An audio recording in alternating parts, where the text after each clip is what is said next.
The world looks out and they see catastrophe, fiscal cliffs. There's no hope for the future. And yet, one of Our Lady's messages is about peace and about trust. It's all hopeful.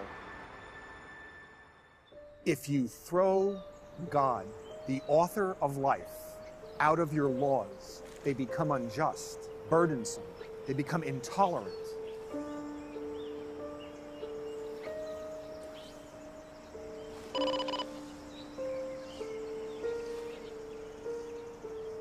We have put icons before us, earthly icons that are passing, not the eternal icons of our Lord and heaven.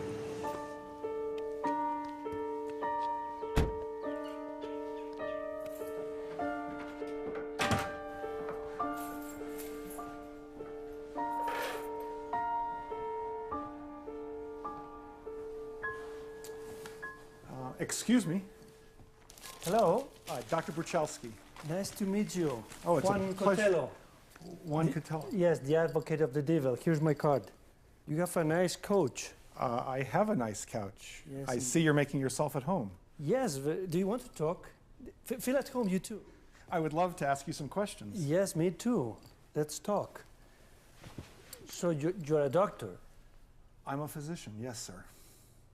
My wife and I began to see patients on this couch, here in this house. Well, I feel as a patient, but I'm okay. I don't know how your heart is. My heart is fine. As far as I know, it's good enough. It is. Probably I cannot run 100 meters in 10 seconds, but it's good enough. It is good enough. I can walk. In early 1994, my heart had become hardened. I was taught to treat women as objects. I was taught to abort babies. And there, amidst performing abortions and encouraging sexual engagements, no one was getting better. They were becoming actually sicker. More infections, more broken families, depression, sadness, hopelessness, cynicism. Not only did I see it in my patients, but I saw it in myself and in many of my peers, other doctors. I think it's a common experience. So what happened? You were pessimistic, so what? A friend of mine took me to a church in Mexico City, the Basilica of Our Lady of Guadalupe.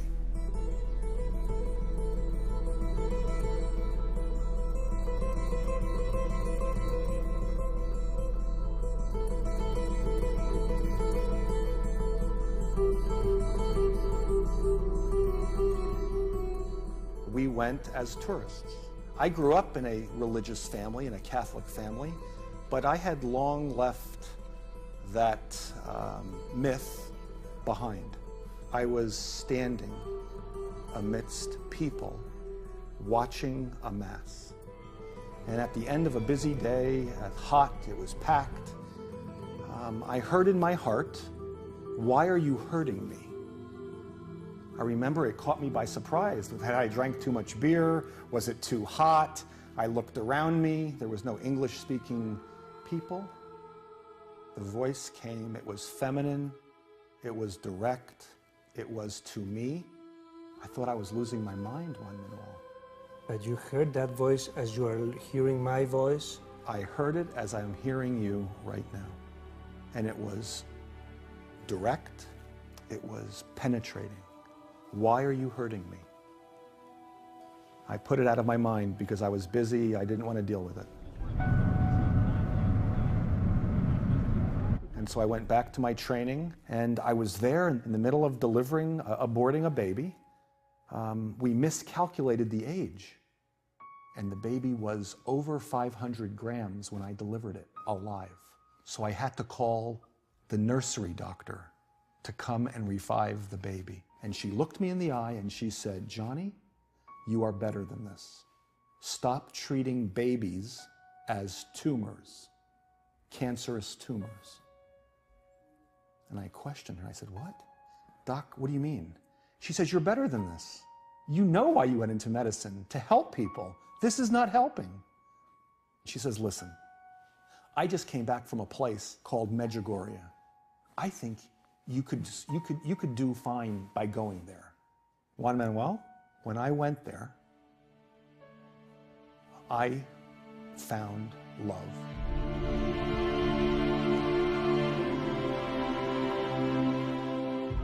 I found the love of God, the peace of Christ.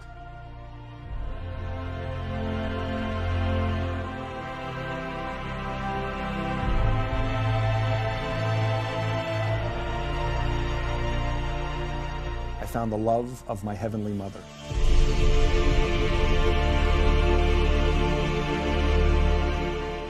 I just finished reading a book about the apparitions, and I didn't know what to believe. In fact, I was quite skeptical. A young woman comes up to me and she says, "Excuse me, you are the doctor." And I looked at her. I had never met her before. A young Belgian girl, speaking French, she said, but I heard her in English. She says, "I need a few moments of your time. The Mother of God has some messages for you." I thought she was nuts. But she sat down and she began to tell me things that would happen in my life. That you are her physician, that you can help renew medicine, that you can find joy and happiness in your daily life. If you practice excellent medicine, if you see the underserved in your daily life, and if you follow the teachings of her Son's church. And I realized that when I engaged and I performed the abortion and took the life of an innocent, the fetus, the baby, it went through my hand into my heart, and it hardened me. It also hardened the mother.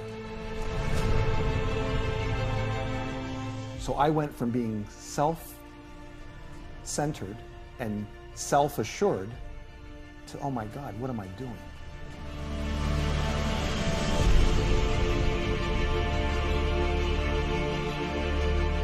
My heart broke. I started crying. The Mother of God came back into my life and loved me as a child. And once again, you know, growing up in a Catholic way, go back to confession, communion, praying. Pray with your heart.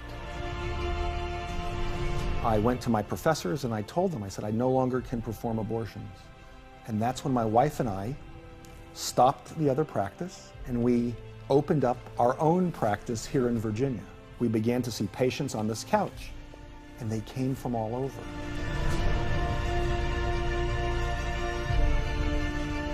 And now we see 20,000 patient visits a year. We do close to 700 deliveries a year.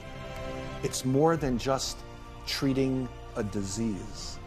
We want to help people become healthier, happier, and holier.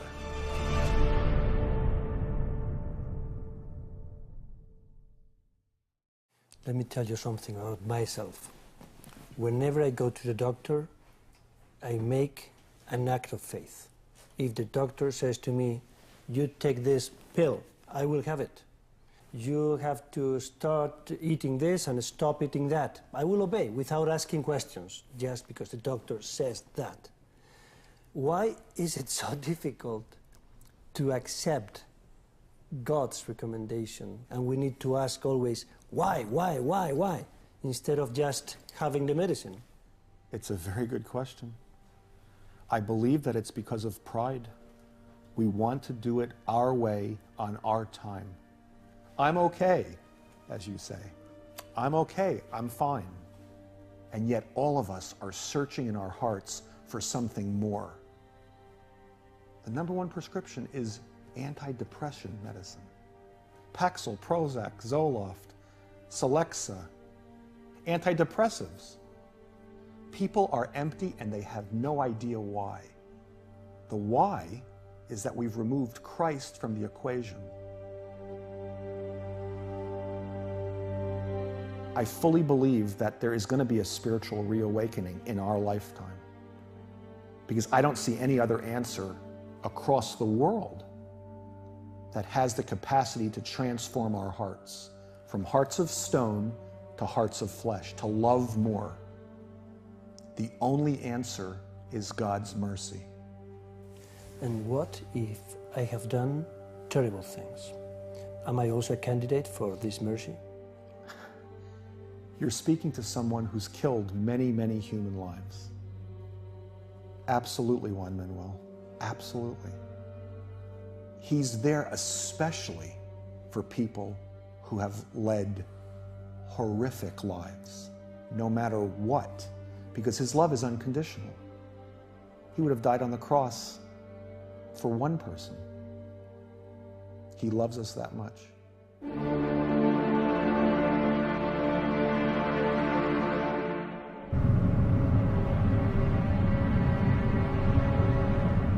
But back at the founding of this great nation, we believed that God provided this great country for us. And that's why on our money, we place "In God we trust." And sadly, it's become words that we mouth. Could it be that God now is that bill? In money we trust, in this bill we trust. Our God is money. Our God is money. Our God is power. This was my God. And then our Blessed Mother tells us, no, Johnny, it's about changing your heart. It's about loving. It's about allowing yourself to be loved.